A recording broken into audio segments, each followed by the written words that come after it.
Hey, what's up, internet? Welcome back to the channel. If you're new here, my name's Kyle. I talk about cameras, photography, and all that good stuff. Today's video is about the top 10 lenses for the Sony APS-C lineup of cameras, like the Sony a6000 or a6100. These 10 lenses are my personal recommendations, so if you're in the market during this holiday time, at the time of recording this video, maybe you pick one of these up for Christmas or something like that. And yeah, there's a couple deals going around. I'll probably try and mention that in the description. Affiliate links galore are going to be in the description, so if you guys go through those, it's cool for me at no extra cost to you. And of course, always find the gear where it's cheapest for you. If you find it at a different store, that is great. So I have a bunch of lenses to the side here. I'm just going to kind of casually talk about each of them. I'm going to let you know what are the best things that the lens is capable of, like what style of shooting, landscape or street photography or portraits and things like that. And I'm also just going to tell you a little bit about the lens. Most of these, if not all of them, I think all but one, I've done a video review on them. So I will link all of the videos down in the description as well. But yeah, it's going to just be like a fun video talking about my favorite lenses that I've owned, that I've tested, that I've used, and yeah, so let's get into it. All right, so to start this list off, I'm going to talk about one of my favorite lenses ever. It was actually the first lens that I bought after getting my Sony a6000. So this was my first prime lens. That is the Sony 35mm APS-C version, so the OSS version, f1.8. By the way, all of these lenses are APS-C. They can be put on a full frame camera, but they are specifically made for like the Sony a6000, a6100, and so forth. What are the things it's great for? Really, it's like kind of a great middle ground lens. It's really good for street photography, travel. It's pretty light and small. If you take the lens hood off, it's like a really tiny lens, to be honest with you. And yeah, it's really sharp. Has f1.8, so decent low light ability, OSS, and it's Sony branded. So if you're a little weary on using a lens that is not a Sony, which you shouldn't be by any means, but if you want to stick with the Sony brand and you like around a 50mm equivalent, this is a great prime lens. Like I said, I used it for basically a year. Never took it off my camera because it was really the only prime lens I had. It was like just such a revelation to me that that was the quality that you could get with an upgraded lens. One of the best lenses, I think, just period, for the APS-C lineup. But moving on, let's go with the kind of similar lens, the Sigma 30mm f1.4. This is the oldest, I think, out of the Sigma trio. Yeah, it was made in 2016. That's what that little marking's for, 016. And so this is kind of like the 35, but it's 30mm, so a little bit wider. And it goes down to f1.4. Sigma lenses, if you don't know, are very well respected, very well reviewed, and for good reason. The colors are great. The sharpness is incredible. A lot of people think that the Sigma Trio has the 3 sharpest lenses made for the a6000 series of cameras. And yeah, it's, like I said, it's the oldest out of the trio. It's probably the least best out of the Sigma trio, but it's a really good first prime lens, really because of the price. If you look at the price of the Sigma 30mm compared to the Sony 35mm f1.8, it's a big difference. I think it's going to be like a $200 difference. This lens and the other two Sigmas don't have image stabilization, so that's kind of a big reason why there's a big price drop off. So what is this lens used for? Kind of the same things as the 35mm. Street photography, travel. It's not a huge lens by any means, and portraits as well you can get away with. But yeah, it's a really nice step up from the kit lens. You'll be blown away by the bokeh that you can get with a lens like this at f1.4, and the price is good. Like I said, it's like $200 cheaper than the Sony. All right, so then why don't we just stick with Sigma for now, and we'll go over to the 16mm f1.4. This came out in 2017, as hopefully you can see there on the side, and it's a lot bigger than the 30mm. If you can tell here, the size disparity between the two, this is a chunky boy, the 16mm. But it's really awesome. This is one of my favorite lenses of all time. I've made a dedicated video review on it, and yeah, it's been one of my favorite lenses to use for YouTube. I like the wide aspect it gives you, and you can also get really, really close to the lens.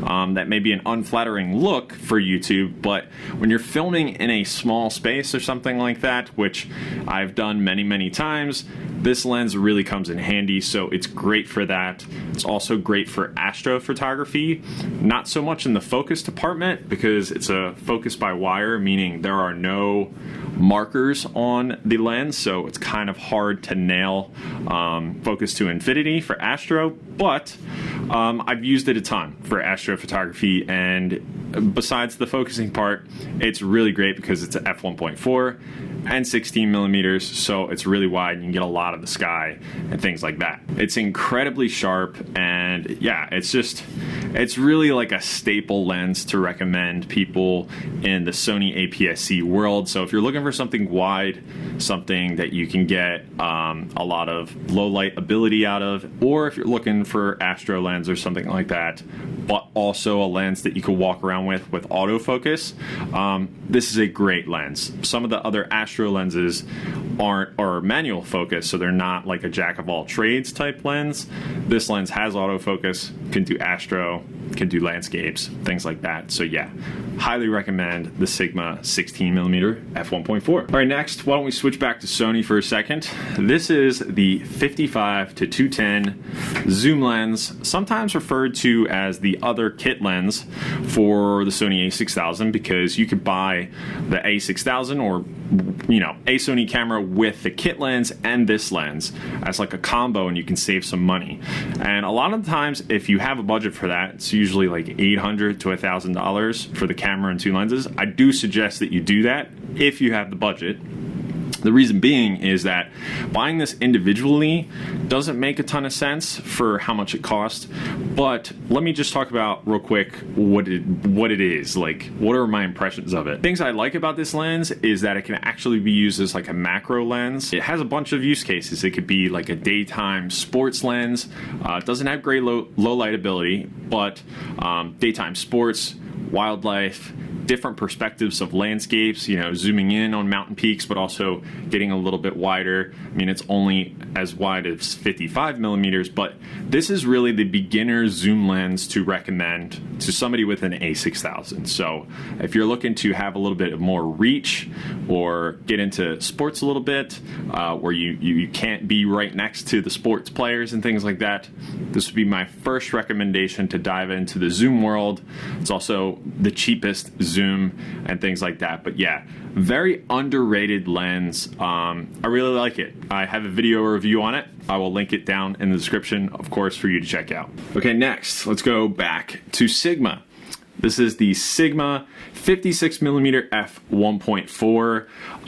I got this on sale, and I had been just meaning to complete the Sigma trio of lenses, and yeah, it did not disappoint. I've used this lens as a second shooter on weddings. My wife Meg, she sometimes does wedding shoots and things like that. We're definitely not like big time wedding photographers, but this is a fantastic kind of second shooter lens because it has really great low light ability at f1.4. The focusing is really, really snappy, and I just love the sharpness out of this lens. Just to kind of show you guys, as I showed the other ones, it came out in 2018, but I think I actually only got it last year in 2020, I think. But what this thing is most well known for is its sharpness, and it's great for portraits. So it's a 56mm f1.4 APS-C lens, and in full frame world, that's what, almost an 85mm. So it's like a portrait specific lens, and it does not disappoint. This is the only lens I haven't done a review on it, and it's just because of the timing of when I got it versus other lenses that I had. But I promise, I will do a review on this, but just know it's the best portrait lens for the APS-C lineup of cameras. So that's what you should get it for. Also, I think Sigma has all three of these lenses on some type of sale during the holidays in 2021 right now, so check that out. All right, then let's talk about a lens that I don't have here, but I just did a video review on it and it's been super well received, so thank you guys for checking it out. And that is the Sigma 18-50 f2.8 zoom lens. It's the first zoom lens ever that Sigma has made for the Sony APS-C lineup of cameras, so rejoice, rejoice. That is really awesome. It's always good to have options, and it's an incredible option. It's really light. It's, you know, got decent low light at f2.8, and it's just really well built. The sharpness is great, and it's like a jack of all trades lens because of the little focal range it has, 18-50, total kit lens replacement. Anyway, if you want to know more about that lens, I will obviously link that video. Like I said, you guys really liked it, so thanks for that. I put a ton of work into that video review, and yeah, it's one of my favorite lenses of all time for the Sony a6000 lineup, and I will be purchasing one for myself because I had to send my review unit back to Sigma. Cry, cry, cry. Okay, next, cheating a little bit because I'm not going to switch lenses. It's what we're filming this video on right now, and this is its brother lens. This is the Viltrox 33mm f1.4, but the lens in this list is this one that I'm pointing to that we're using in this video, which is the 23mm f1.4. The 33mm I feel like is just like the Sigma 30mm in that it's the least best out of the trio, and I think the 23mm Viltrox is the best out of their trio.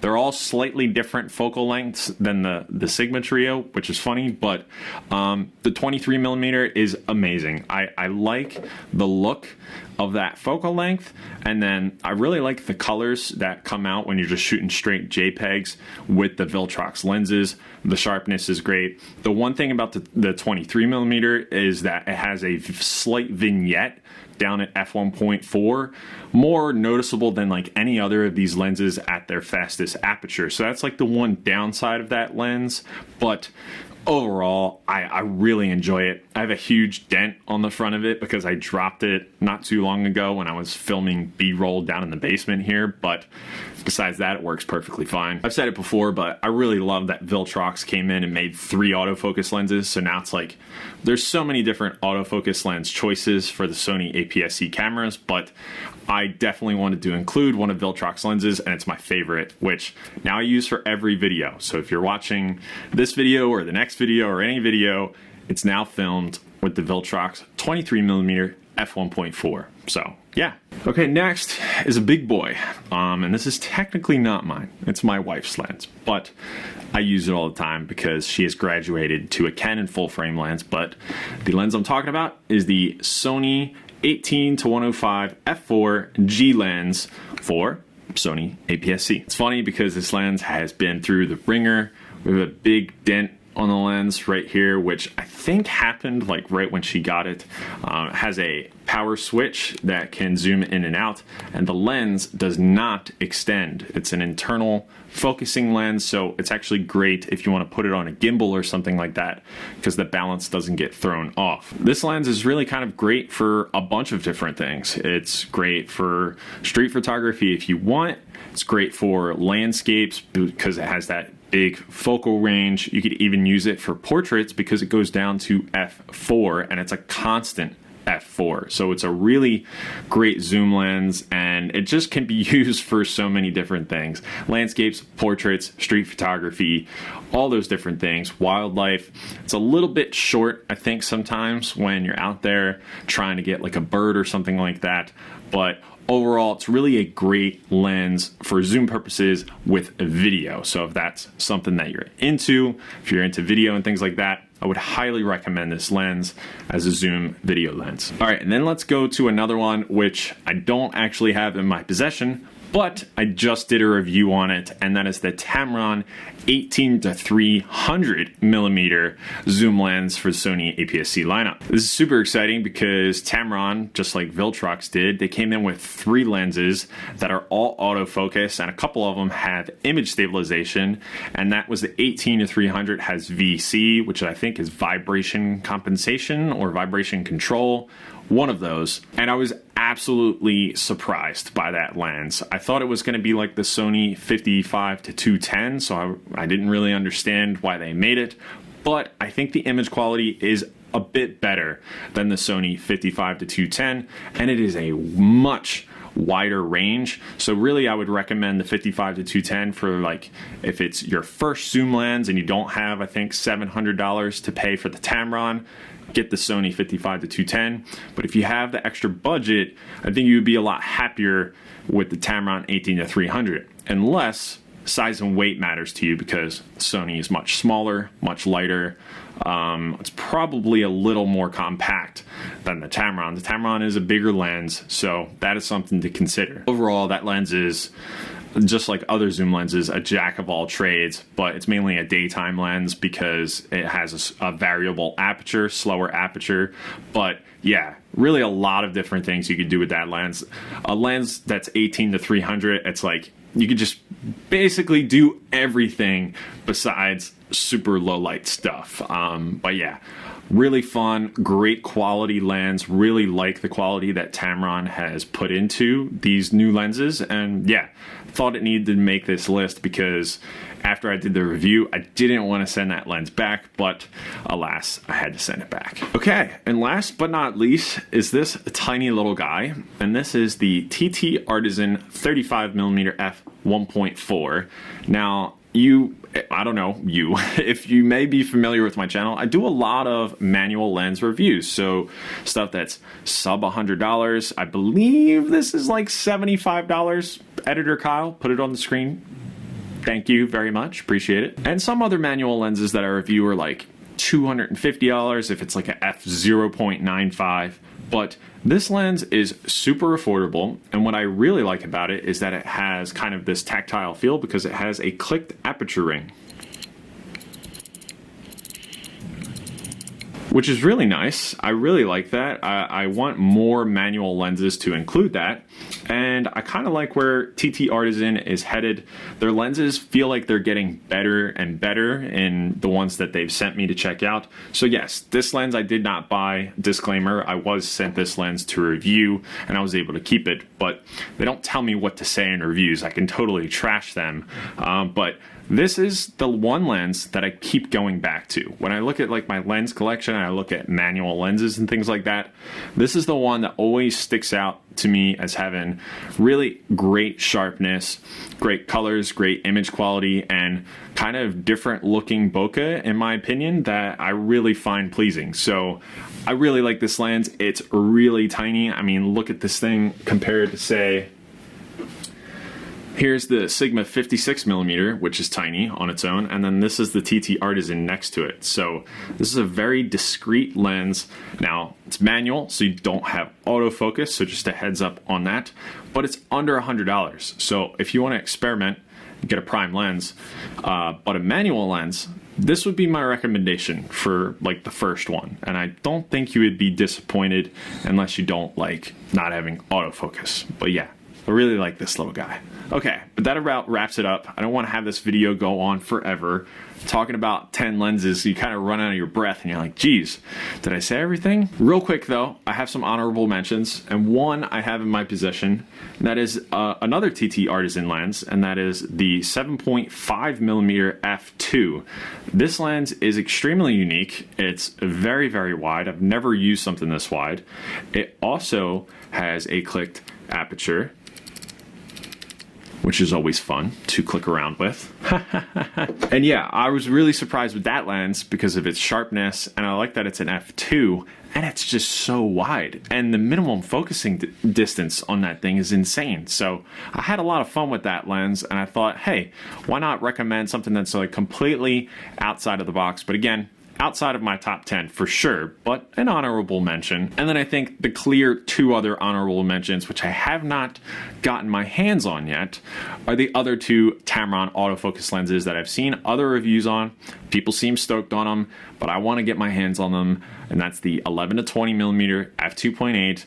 I am like super close to buying that, but since I've used the Sigma 18-50 f2.8 and I use that for basically like 1,000 photos, I'm going to get that one first before that Tamron lens, and hopefully Tamron can lend me either the 11-20 or the next honorable mention, which is the 17-70 f2.8, which actually has VC, so it has image stabilization in the lens. So that's really exciting, but it's a lot bigger than the Sigma. Okay, but I think that now wraps up this whole list of lens recommendations.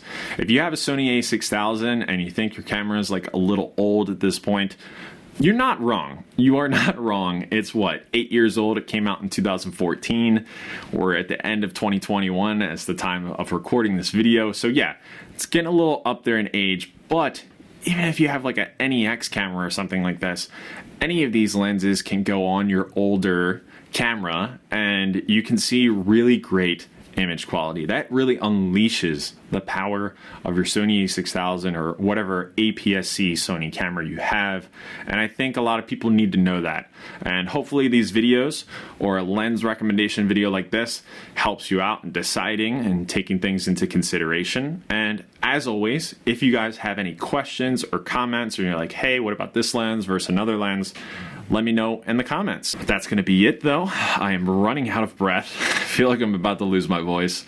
But yeah, thank you guys so much for stopping by. Hope you have a good holiday season, and I hope you guys enjoy this video as well as all of the other linked videos in the description. Thanks for stopping by, and as always, I will see you guys in the next episode. Later.